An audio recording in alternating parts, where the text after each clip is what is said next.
집사님 보니까 하니까 기대가 됩니다. 기대가 많이 됩니다. 마태복음 5장 33절. 마태복음 5장 33절. 마태복음 5장 33절로 37절. 도독하시겠습니다. 또 옛 사람에게 말한 바 헛맹세를 하지 말고 내 맹세한 것을 주께 지키라 했다는 것을 너희가 들었으나 나는 너희에게 이르노니 도무지 맹세하지 말지니 하늘로도 하지 말라 이는 하나님의 보좌이요 땅으로도 하지 말라 이는 하나님의 발등상이니요 예루살렘으로도 하지 말라 이는 큰 임금의 승임이요 내 머리로도 하지 말라 이는 내가 한 대업동이고 그렇게 할 수 없습니다. 봅시다. 오직 너희 말은 옳다 아니라 아니라 이에서 전하는 것은 아우로부터 나옵니다. 오늘 이 말씀은 이제 맹세에 대한 겁니다. 맹세 왜 하느냐? 내 말 안 믿어주니까 자꾸 맹세를 하는 겁니다. 오전설교처럼 내 손에 장을 찢은다고. 사람들은 이 설득이 잘 안 되기 때문에 또 나쁜 의도를 가지고 있을 때는 맹세를 자꾸 하려고 합니다. 예수님은 이것은 바른 하나님 나라 백성들의 그 관계성을 완전히 파괴하는 것이기 때문에 절대로 맹세하지 마라 그렇게 이야기를 합니다. 왜냐하니까 그 맹세의 정신 속에서는 이기적인 자기 중심성이 반드시 있기 때문이고 또 덧날 가서 하나님의 영적인 하나님의 주권까지 침해할 수 있는 그런 악이 있기 때문에 맹세를 하지 말라 그렇게 말씀하고 있습니다. 첫 번째는 맹세에 대한 잘못된 해석을 이스라엘 그 사회 안에 이루어지고 있었습니다. 33절 말씀을 보면 또 옛사람에게 말한 바 헛맹세를 하지 말고 내 맹세한 것을 주께 지키라 하였다는 것을 너희가 들었으나 구약에 보면 맹세에 대한 명확한 규정은 없습니다. 그런데도 불구하고 성경 곳곳에 보면 맹세가 굉장히 많이 나타나고 있습니다.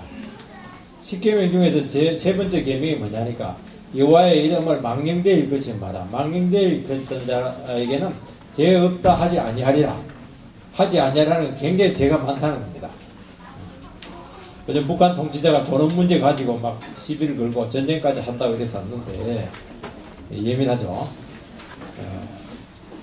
존엄한 이름이 조롱을 당했기 때문입니다. 인간도 그런데 하나님의 이름은 얼마나 존엄하게 대해야 되느냐 하는 것이죠. 거기서 제일 많이 쓰는 게 이제 하나님의 이름으로 맹세를 하면 그 이름이 조롱을 당하거나 가볍게 취급될 가능성이 많기 때문에 절대로 그런 일이 생기지 않도록 대단히 신중하게 사용돼야 된다 하는 것이 3계명에 들어있는 정신입니다.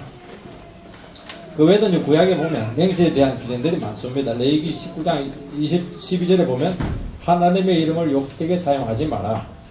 민수기 30장 2절하고 신명기 23장 1절에 보면 서운한 것은 반드시 지키라.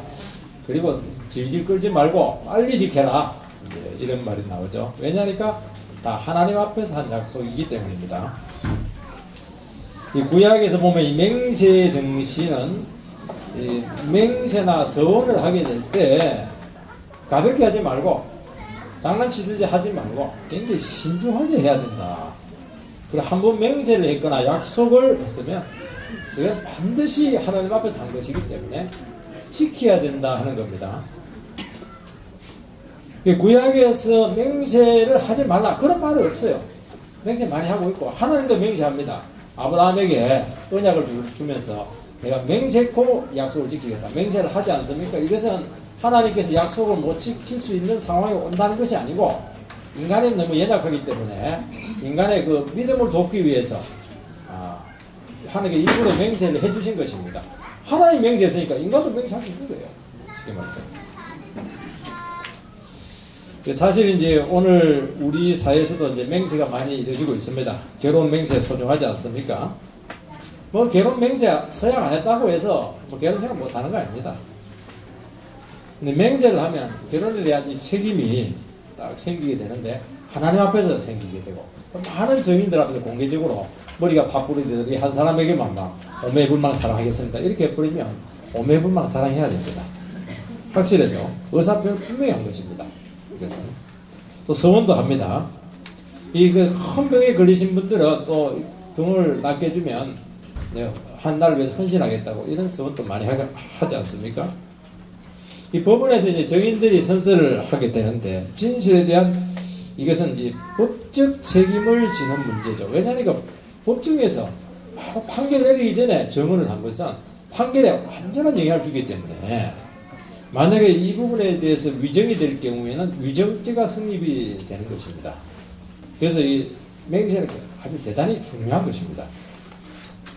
예수님은 그 당시에 맹세에 대한 이 잘못된 정신과 가르침에 대해서 경고합니다. 뭐라고 경고하냐니까 헛맹세하지 말라는 거예요. 지키지도 못할 맹세 그래 남발하지 말라. 가볍게 맹세를 취급하지 말라는 겁니다. 그리고 맹세를 했으면 반드시 지키라 그렇게 말씀하고 있습니다. 여러분 인간은 이상 맹세를 하고서도 지킬 수 없는 상황이 오는 것이죠. 그래서 이제 거북한 맹세라든지 부담스러운 맹세를 해야 될 때가 있습니다. 하고 나서 지키기 싫은 것입니다. 문제는 너무 손해도 많이 되기 때문이죠. 그래서 이스라엘 백성들은 어떻게 했냐니까 맹세에 대한 계명을 자기적 중적으로 편리하게 바꾸었습니다. 어떻게 바꿨냐?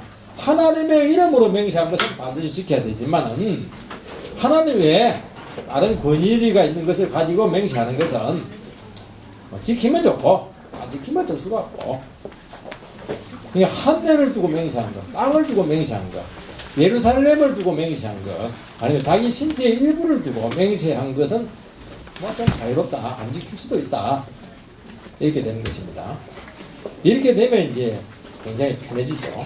하나님의 이름만 들먹이지 않고도 얼마든지 하나님 백성으로서 공신력 있는 권위를 끌고 와서 맹세의 확정을 할 수 있게 되는 것입니다. 이게 이제 그 당시에 맹세 정신이었죠.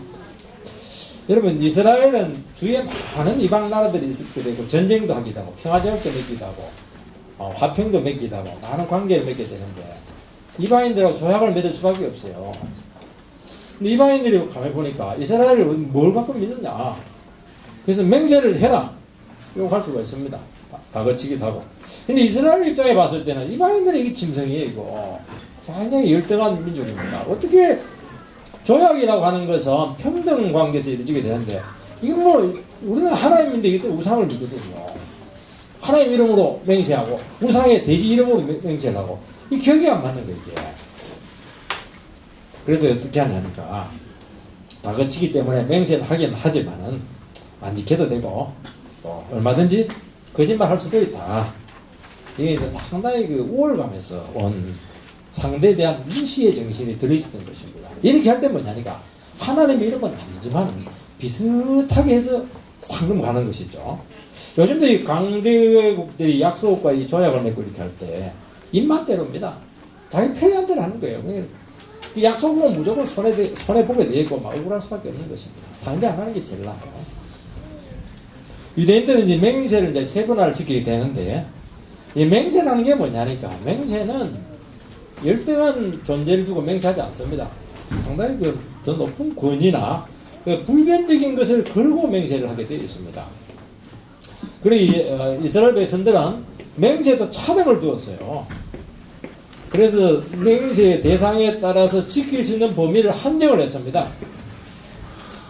이제 이런 차등을 둔다든지 한정을 두게 되면 어떤 논리가 성립이 되느냐 하면은 중요한 계명은 맹세는 지켜야 되지만은 사소한 것들, 작은 계명들은 안 지켜도 된다.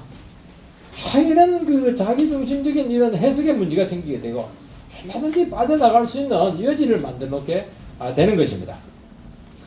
예수님께서는 마태복음 23장 16절에서 22절에 보면 그 당시 바리새인들에 대한 맹세에 대한 해석에 대해서 신랄하게 비판을 합니다. 이 사람들은 뭐라고 했냐면 성경을 가지고 맹세하면 안 지켜도 된다. 성경에 있는 금을 가지고 하면 지켜야 된다. 굉장히 금을 좋아했다는 것을 알 수가 있죠. 제단을 가지고 맹세하면 안 지켜도 된다. 제단에 있는 재물을 가지고 맹세하면 지켜야 된다. 그러니까 현물을 가지는 것을 굉장히 좋아했던 것 같아요. 강도를 달리했습니다. 예수님께서는 악하다고 등급을 둔 것입니다. 이 모든 것이 보여주는 것이 무엇이냐? 하나님의 백성들이 한 맹세의 정신이 얼마나 잘못되었는가 하는 것을 그 당시의 상황에서 예수님께서는 지금 해석을 하고 있습니다. 이게 이들이 한 그 맹세가 잘못된 이유는 그 맹세를 하나님의 입장에서 본 것이 아니고 자기들의 입장에서 맹세를 생각을 했기 때문입니다. 그게 자기에게 도움이 되는 것이면 지키려고 할 것이죠. 그래서 하나님도 자기에게 이익에 도움이 된다면 하나님도 얼마든지 끌고 와서 이용할 수 있다. 이런 상황까지 가게 되었던 것입니다. 성전을 갖고 한대. 검 가지고 하고 팩 갖고 다 하는 겁니다. 얼마나 가볍게 취급되고 있습니까? 여러분, 맹세를 통해서 하나님께 영광을 나타내고 또 신뢰가 바탕이 되는 큰 사회를 이루는 것이 이 정신이거든요. 이스라엘 사회. 근데 이게 이제 빠지는 것입니다. 이렇게 되면서. 그 피해는 뭐냐? 그 사회에 엄청난 신뢰 파괴 현상으로 나타나게 되었던 것입니다. 그래서 이 구약에 보면 이제 선지자들이 나라가 망할 때 보면 이 비판한 주 요건이 뭐냐? 거짓 증언입니다. 포로로 잡혀갔어요. 가난해가지고 포로로 잡혀가서 이제 뭐 10년, 20년 있다가 다시 귀국을 합니다. 이스라엘은 땅이 분배되어 있지 않습니까? 하나님께서 주신 땅이 있는데 다른 사람이 이미 그 땅을 차지하고 있어요. 힘 있는 사람이 와서 차지하지 않았겠으면 그건 차지했거든요. 그 옆집에 있는 사람이 이 사람은 제시의 땅이라고 증언을 해줘야 되는데 벌써 이게 다 연결되어 있기 때문에 모르겠다고 그렇게 하는 겁니다. 모르겠다고. 그러니까 너 포로 잡혀오면 해도 너무 비참한데 완전히 사회에서 완전히 그냥 도태가 되는 것이죠. 그 결과 이스라엘 사회가 속임과 불신이 팽배해지게 되었고 도저히 살아갈 수 없는 아주 삭막한 분위기가 만들어지게 되었던 것입니다. 그게 무슨 사랑이 있고 그게 무슨 신뢰가 있고 그게 어떻게 하나님께서 임재할 수 있겠습니까? 제가 이번에 전주에 있는 동산교회로 청빙을 가게 됐는데 연락이 안 오고 있습니다. 곧 올 것 같아요. 이전에 작년에 한 번 더 제가 설교를 간 교회가 수원입니다. 수원에 굉장히 영광이 있는 교회입니다. 수원 영광교회라고. 좀 커요. 설교를 하고 나서 이제 인터뷰를 장로님들하고 했는데 장로님이 이런 말을 하더라고요. 자기들은 목사를 안 믿는다는 겁니다. 안 믿는데 왜 목사를 불러야 하냐. 정말 마음이 아팠습니다. 교회가 아주 심각하게 병되는 것이지 않습니까? 그 책임은 바로 전에 있었던 그 목사님이 거짓으로 담임 목사가 되었고 목회를 하면서 너무 큰 아픔을 주었기 때문입니다. 그 목사의 책임이었습니다. 그러니까 이 목회자를 불신하게 되는데 목회자를 불신해가지고 어떻게 목회가 되겠습니까? 제가 인터뷰할 때 모든 말을 노트북을 갖고 처음 한 장로님이 막 얼마나 빨리 하는지 기록을 해. 난 말을 더 빨리 했는데도 기분이 나빠요. 다음에 혹시 딴 말 할까 싶어가지고 전부 다 증거로 노트북에 기록해놓은 것을 보았고 의심할 수 있는 것은 다 물어봤습니다. 숨이 막히 죽는 줄 알았습니다. 교회가 참 삭막해졌구나. 왜요? 목회자가 주님의 이름으로 교회를 속였기 때문입니다. 응당 대가죠. 오늘 우리 사회는 다른 사람 잘 믿지 않습니다. 학벌을 속이고 논문을 표절하고 온갖 거짓으로 자기 이익을 취하는 아주 추한 모습을 보이고 있습니다. 종교적으로 뭐 좀 우월감이 있고 이렇게 하면요, 뭐 다른 사람을 마치 속일 수 있는 것처럼 나는 그렇게 하니까 나 하나님 앞에 뭐 드린 게 많으니까 얼마든지 그냥 무시하고 그냥 가볍게 취급해도 되는 것처럼 뭐 자격증이나 딴 것처럼 그렇게 더 겸손해져야 되고 더 자기를 이렇게 다른 사람 돕도록 낮춰야 되는데 특권이나 되는 것처럼 이렇게 지금 취급이 되고 있는 것입니다. 뭐 교회에서 직분 받은 게요, 교회에서 오래 다닌 게 이게 큰 벼슬을 하는 것처럼 이 사회가 이렇게 돼버렸어요. 이게 교만한 것이죠. 당장은 자기에게 유리하고 이익이 될지 모르지만은 또 자기 나름대로 논리를 가지고 한 일일지 모르겠지만은 하나님 앞에서는 무슨 책임감으로 돌아오게 된다는 것을 알아야 됩니다. 사람들은요 어떤 거룩한 자리나 아주 존귀한 직분을 가지게 될 때 이것을 통해서 섬겨야 되는데 한 사람을 속이거나 자기 이익을 위해서 이용할 수 있는 여지가 너무 많아지는 거예요. 왜냐니까 목사님이니까 장로님이니까 사람들 일단 믿고 들어오거든요. 그러니까 여러 가지 옵션을 걸 수 있는 게 너무 많은 거예요. 이게 이용하려고 마음만 먹으면 얼마든지 그냥 딱 그냥 사기칠 수 있는 것이죠. 맹세의 율법을 약화시켰을 때 사회가 너무 혼탁해지게 되고 무책임한 사회로 전락하게 되었던 것입니다. 물론 인간이기 때문에 하나님의 이름으로 약속했지만 지킬 수 없는 상황이 생길 수 있습니다.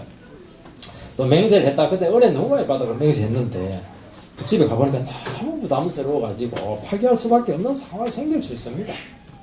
그래서 그 문제까지도 하나님 앞에서 책임을 진단한 자세로 임하게 되면 하나님께서 그것을 함께 하시고 그 문제를 해결해 주시고 다 축복이 되게 만드신다는 것입니다. 그것까지 하나님께서 책임지라는 거 아니죠. 우리가 어떻게 인간인데 맹세한 대로 다 하나님 앞에서 아무리 했다고 하지만 그걸 다 어떻게 책임을 지겠습니까? 요즘은요 신성한 것이 없어졌습니다. 참 저분 말이면 무조건 믿어도 된다 이런 게 없어져 버렸습니다. 요즘은 그나마 남아있는 게 법정에서 위정죄 정도 구속력만 가지고 있지 이렇게 말의 공신력이 떨어진 사회가 되었습니다. 성경책을 두고 막 손을 얹고 맹세를 하고 이렇게도 안 믿습니다. 결혼식에서 성경책 두고 막 기도하고 이러면 저거 몇 년 가겠나 이래서 할 거 말이죠. 이 서양에서는요 이 거룩한 주님의 이름을 욕설로 바꿉니다. 지저스 크리스트 이러면 지달 이렇게 하고 오마이갓. 우리 사회에서도 목회자의 신용도나 기독교 이름에 막 조롱을 당하고 있습니다. 이것은 우리 자신들이 하나님 앞에서 약속을 지키지 않았고 진실하지 않았던 것에 대한 응분의 대가입니다. 목회자가 강단에서 한 약속을 목회자가 안 지키는 겁니다. 사회 지도층들이 뭐 사랑이나 뭐 정의나 추상적인 말로 백성들을 얼마나 속이는지 모릅니다. 정권용이죠. 그의 중직자가 주님의 이름으로 막 사기를 치게 될 때 하나님의 이름이 지극히 망령되게 일컬어지게 되는 것이고 절대로 죄 없다 하지 아니하리라 그렇게 주님께서는 명확하게 말씀을 하고 있는 것입니다. 두 번째는 바른 맹세의 정신이 뭐냐 하는 것이죠. 34절 상반절을 보면 나는 너에게 이르노니 도무지 맹세하지 말지니 절대 맹세하지 말라는 것입니다. 물론 맹세할 때가 있다고 했지 않습니까? 결혼 맹세, 법정에서 진실 정언 맹세, 서원 이런 것들 맹세를 해야 됩니다. 여기서 말하는 절대로 맹세하지 말라고 하는 것은 잘못된 맹세에 대한 경종을 울리는 것이고 바른 맹세에 대한 정신을 되찾아라 하는 것은 말씀하는 것입니다.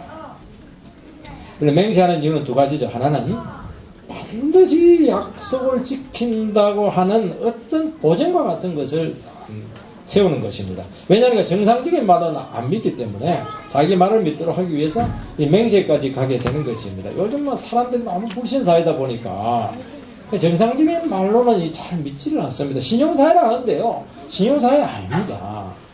그게 자꾸 말이 강해지게 되고 다양한 보증에 대한 요구들이 막 본물처럼 이렇게 많아지고 있습니다. 또 하나는 진실이 아닌 것을 진실이라고 주장할 때 거짓을 은폐하기 위해서 맹세를 하는 경우가 있습니다. 이 두 가지 경우 저변에는 공통으로 내 말을 고지 들어야 하겠다 하는 그런 목적이 들어있는 것입니다. 거짓말을 하거나 모든 진실을 다 말하지 않더라도 맹세까지 하면서 거짓도 맹세를 하게 해서라도 내 말을 듣게 해야 되겠다 하는 그 이기적인 동기가 들어있다는 것입니다. 맹세하지 말라는 것입니다. 여러분 상대가 들어도 되고 듣지 않아도 된다면 맹세할 이유가 없습니다.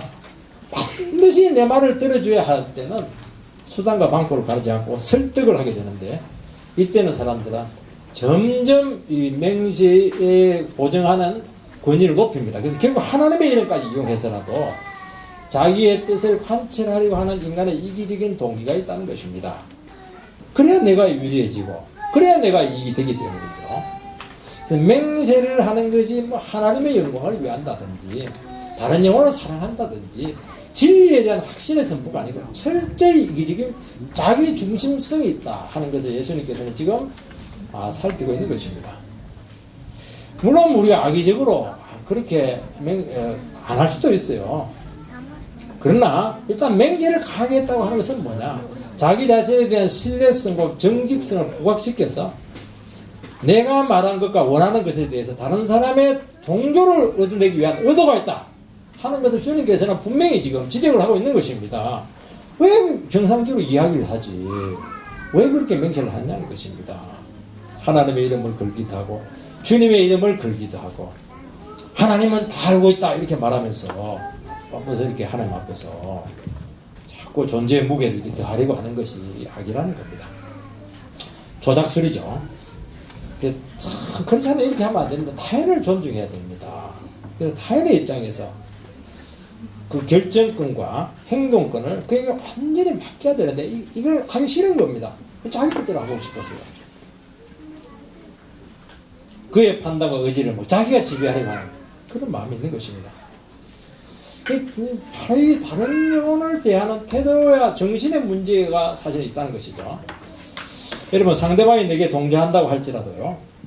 충분한 정보를 제공한 바탕이 아니라고 하면 그것은 바른 게 아닙니다.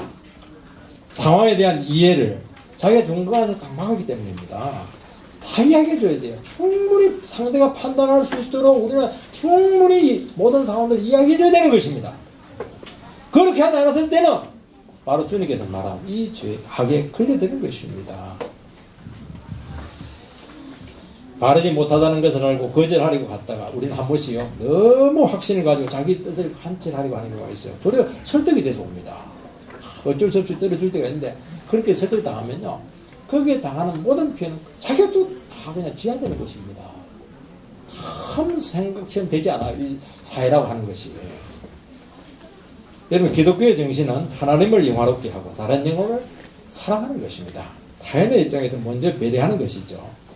어떤 분들은요 분위기를 막 띄워서 그런 선택을 하지 않으면 안 되도록 막 몰고 가는데 말재주가 얼마나 뛰어난지 모릅니다. 그 말을 들으면 반드시 해야 되고 반드시 사야 되고 반드시 계약을 하게 되어 있습니다. 참 어렵죠. 이것은 상대를 존중하는 것이 아닙니다. 정보를 숨기거나 왜곡하게 되는데 사람은 속일 수 있을지 모르지만은 하나님은 다 아신다는 겁니다. 여러분 우리가 이 세상 가면서 말을 세게 한다든지 맹세를 하면서까지 믿게 할 정도로 그렇게 이야기를 해야 된다면 이미 진정성에 문제가 있는 것이고 그만한 투명한 것이 아닙니다. 여러분 진실만 말하고 사실만 여러분 확인해 주는 것이 진실의 힘이 있는 거예요. 진실이 여러분 그건 큰 소리 안 해야 됩니다. 진실은 조용히 이야기해도 무게감이 있는 거예요. 하나님이 힘을 실어주기 때문에 그렇게 하는 것입니다. 여러분 우리 맹세대로 되지 않거든요. 이것은 하나님의 영역을 침범하는 월권행위가 된다는 것을 분명히 말씀하는 것입니다. 34절 5절 말씀을 보면 나는 너에게 이르노니 도무지 맹세하지 말지니 하늘로도 하지 말라 이는 하나님의 보좌이며 땅으로도 말라 이는 하나님의 발등상이며 예루살렘으로도 하지 말라 이는 큰 임금의 성임이요 내 머리로도 하지 말라 이는 네가 한 털도 희고 검게 할 수 없습니다. 그 당시 이스라엘 사람들은 맹세를 많이 했습니다. 하늘, 땅, 예루살렘, 자기 신체 일부분 다 맹세를 했습니다. 가만히 보면 하나님의 이름을 맹세한 건 없습니다. 그렇지만 결국 이것도 다 하나님과 관계되어 있다. 나의 주권을 침범한 행위다 하는 것을 예수님께서는 밝히고 있는 것입니다. 하늘로도 하지 마라. 하나님의 보좌다. 하나님이 그곳에 계셔서 온 세상을 다스리고 있다는 것입니다. 땅으로도 하지 말라. 나의 발등상이라. 하나님의 통치의 영역이래. 직접적인 통치의 영역이라는 것입니다. 하나님 땅을 밟고 있고 죄와 마귀의 역사를 끝까지 괴멸시키기까지 싸우시는 분이시지 않습니까? 빠져나갈 수 없다는 것이죠. 예루살렘으로도 하지 마라. 큰 임금의 성입니다. 이렇게 말씀하고 있습니다. 하나님께서는 온 세상에 계시지만은요, 특별히 예루살렘 성을 택하셔서 거룩한 성이 되게 했고, 이 성 안에서 임재하시고, 다스리시고, 온갖 은혜를 다 주셨습니다. 그 이방 사람들에게 구원까지 주시고 온 세상을 부욕케 하고 구원했다는 것입니다. 오늘날 예루살렘 성은 교회를 이야기하는 것입니다. 하나님은 교회를 통해서 진리와 은혜를 주시고 자기 백성들을 축복하고 세상을 구원하고 있는 것입니다. 그런데 인간의 이기심이 교회라고 하는 이 거룩한 처소를 두고 막 맹세를 남발을 하게 되었다는 것입니다. 그래서 교회를 위해서 하는 일이라고 하면서 막 자기 배를 불립니다. 교회의 영광을 위한다고 하면서 자기 야망을 막 실현시키려고 하는 것입니다. 세상에 온갖 부여를 교회 안으로 끌고 오면서 이것이 하나님의 축복이라고 속이는 것입니다. 오늘날 교회가 세상의 지탄의 대상이 되고 있고 신뢰를 잃어버렸습니다. 세상의 영광으로 확 차게 되었다는 것입니다. 그게 어떻게 나와 상관이 없는 일이냐. 교회는 내 몸인데 말이죠. 지금 그렇게 말하고 있는 것입니다. 네 머리라도 하지 말라. 우리가 한 트럭도 휘고 검게 할 수 없기 때문입니다. 사람은 자기 머리털도 휘고 검게 할 수 없을 정도로 저도 요즘 머리털이 흰 머리가 자꾸 나고 이래가지고 잡아 빼니까 두 개가 나고 이래가지고 염색하면 되지 않습니까? 해석을 그런 식으로 하지 마세요. 이것은 자기 위치를 알라는 겁니다. 자기 머리로 생각한다고 해서 그대로 되는 것도 아닙니다. 자기 몸을 담보로 주장하게 될 때 정말 위험할 수 있습니다. 여러분. 목숨을 걸고 약속을 지키겠다 할 때 그 사람 살리려면 그 약속 파기해야 됩니다. 왜냐하면 못 지키면 자살해야 되거든요. 목숨 걸었으니까. 자기 몸이 네 거냐? 네 몸은 네 거냐? 내 몸 아니냐? 네가 네 마음대로 왜 죽고 그렇게 하냐는 것입니다. 되게 자기 결백을 주장하기 위해서 스스로 목숨을 끊는 분들이 많이 계세요. 악한 겁니다. 중요한 것은 진실을 밝혀지는 것이고 하나님 뜻이 나타나는 것이고 끝까지 살아남아서 진실이 정의되는 되는 것이 중요하다는 것이죠. 그냥 자기가 그냥 죽는 바람에 막 거룩한 사람이 되는 것처럼 의인이나 되는 것처럼 그 사건이 영원한 미제로 남는 거예요. 그러니까 너무 고통을 많이 당하는 겁니다. 사회는 더 허해지고 말이에요. 정의가 밝혀져야 되는데 그렇게 못하는 것입니다. 어떤 분들은요, 모든 의혹과 죄를 내가 다 십자가에 짊어지고 가겠다. 예수님도 아니면서 말이죠. 스스로 목숨을 끊는데 정말 거만한 겁니다. 그것은 그 예수님이 하는 건 왜 지가 해요? 자기가 그 모든 짐을 다 지겠다는 것이 아니죠. 그거는 이제 나쁜 겁니다. 은폐를 함으로써 자기 자신의 도덕성을 지키려고 하는 것이고 자기 사상과 자기 세력을 지속시키려고 하는 아주 악한 의도가 있는 것입니다. 왜 네 몸을 가지고 네가 그걸 주장을 하냐는 거예요. 이게 말이 되냐는 거예요. 왜 나와 상관이 없냐고. 왜 나와 상관이 없냐고 지금 주님께서 반문하고 있는 것입니다. 이 모든 것들은 직접 주님의 이름이 거론되지는 않았지만 자신의 이익과 목적을 위해서 수단과 방법을 가리지 않고 이루겠다. 큰 마음이라는 것입니다. 하나님도 이용하고 교회도 이용하고 자기의 신체까지 자기 주장 관철을 위해서 사용하는 것입니다. 이렇게 하면 이 세상에서 자기 뜻대로 다 할 수 있습니다. 죽기 살기로 덤비는데 왜 자기 뜻대로 안 되겠습니까? 투사죠, 투사. 싸움에서 다 이깁니다. 옳고 그름하고 상관없이 죽기 살기로 달게 되는데 어떻게 그 사람을 이길 수가 있겠어요? 같이 죽어야 되는데 난 죽기 싫은데 말입니다. 그러나 하나님은 이것을 가정하게 보신다. 중요한 것은 진실이고 하나님의 뜻이라는 겁니다. 살아계신다는 것입니다. 이런 맹세 형식을 취하면요, 아무래도 객관적인 사실이다. 진실을 믿지 못할 가능성이 많습니다. 그 사람 안에 막 힘이 실게 되어 있습니다. 내가 천지가 개벽돼도 이것은 옳다 주장하고 나면 대책이 없는 것입니다. 목숨 걸고 그 게임 못 이겨야 돼요. 여러분, 그래서 그렇지 않은 진실의 증인이 되어야 하는 것입니다. 진실을 위해서 목숨을 걸어야 되지. 왜 자기 주장을 관찰하기 위해서 그렇게 하냐는 것입니다. 여러분, 다른 사람의 입장에서 사랑의 정신으로 다른 사람이 아무런 구속 없이 자기 자신의 생각을 자유롭게 표현하고 자기 자신의 뜻을 충분히 밝힐 수 있도록 하는 것이 이 맹세의 정신에 들어있다는 것입니다. 진실의 힘은 크지 않습니까? 투명하고 분명하게 자기 자신의 입장을 밝히는 것은 용기가 필요하지만 이때 하나님께서 진실을 드러내시고 힘을 실어준다는 것입니다. 이게 제일 큰 권위라는 것입니다. 다른 거 끌고 올 필요가 없다는 거예요. 그 믿음으로 하면 되는 것입니다. 마지막으로는 주님이 요구하신 바른 자세가 뭐냐 하는 것입니다. 37절 말씀입니다. 너희는 너희 말은 옳다 옳다 아니라 아니라 하라. 이에서 지나는 것은 악으로 나누니라. 주님은 우리에게 요구하신 것은 옳으면 옳다 해라. 아니면 아니라고 하라. 그것만 해라는 겁니다. 긍정이면 긍정, 부정이면 부정. 예 아니요 분명히 해라 하는 것입니다. 인간은 자유의지가 때문에 강압이나 조작 없이 스스로 결정할 수 있어야 하는 그런 조건 하에서 이것이 가능하다는 것입니다. 근데 이 좀 더 들어가야 됩니다. 더 중요한 것은 하나님의 뜻에 우리의 결정을 맡겨야 된다는 그 정신이 여기에 포함되어 있는 것입니다. 예, 예, 아니요, 아니요. 뉘앙스가 좀 이상하지 좀 다르지 않습니까? 예, 한번 하면 되냐? 아니요, 이러면 되냐? 예, 예, 아니요, 아니요. 강조하는 겁니까? 두 번이죠, 두 번. 이것은 어떤 결정권보다는, 결정권은 예, 아니요 하면 끝납니다. 두 번 했다는 것은 결정권보다는 최선의 노력을 하겠다. 그런 의미가 많다는 겁니다. 인간은 옳고 그름의 판단이나 결정권자가 아니기 때문이죠.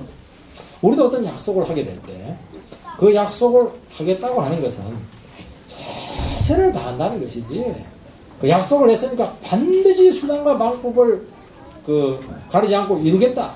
그런 의미는 아니거든. 주의 뜻 안에서 최선을 다해서 그 약속을 지키겠다는 것을 의미하는 것입니다. 그러니까 의지의 차원을 넘어서 결정권까지 있다고 생각하지 말라는 것입니다. 우리는 피조물이지 않습니까? 한치 앞을 알 수 없고 머리털 하나 끊고 얘기할 수 없습니다. 인간은 자기 자신이 약속을 했다고 해서 그대로 된다는 보장이 없다는 겁니다. 우리는 미래를 책임질 수 없습니다. 우리 자신의 마음도 하루에도 수십 번 바뀌지 않습니다.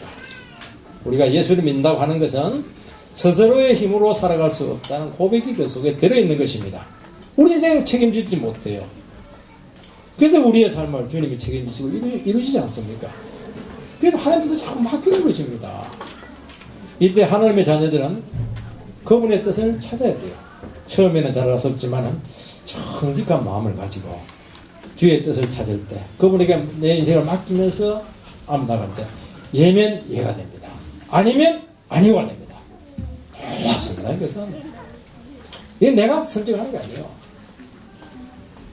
시행착오를 하기도 하지만 선한 양심을 가지고 하게 될 때 하나님께서 반드시 예가 되게 하시고, 아닌 것은 반드시 아니요 하게 하신다는 것입니다. 그러면서 우리의 지각이 자라게 되고 하나님의 뜻을 추론하고 찾으면서 현실 속에 분명한 하나님을 찾게 해주시겠다는 것입니다. 이렇게 해서 우리는 이 맹세의 정신을 이루어 가야 된다는 것입니다. 여러분, 진실을 말한다는 것은 쉽지 않아요. 진실이라고 하지만 대개는 자기중심적인 진실인 경우가 대부분 많습니다. 진실로 맞다 이렇게 하는데 많이 놓고 보면 자기 입장이야. 내 입장은 아무 상관이 없는 경우가 너무 많습니다. 그 사람 입장에서 맞지만 난 틀려요. 그래서 인간은 단지 진실하려고 노력할 뿐이라는 것을 기억을 해야 됩니다. 그래서 진실로 내 말이 옳다는 사람 제일 위험하고 제일 부담스러운 사람이 될 수밖에 없는 것이죠. 왜 자기만 진실해요? 나도 진실한 게 있는데 말이죠. 하나님이 진실하죠.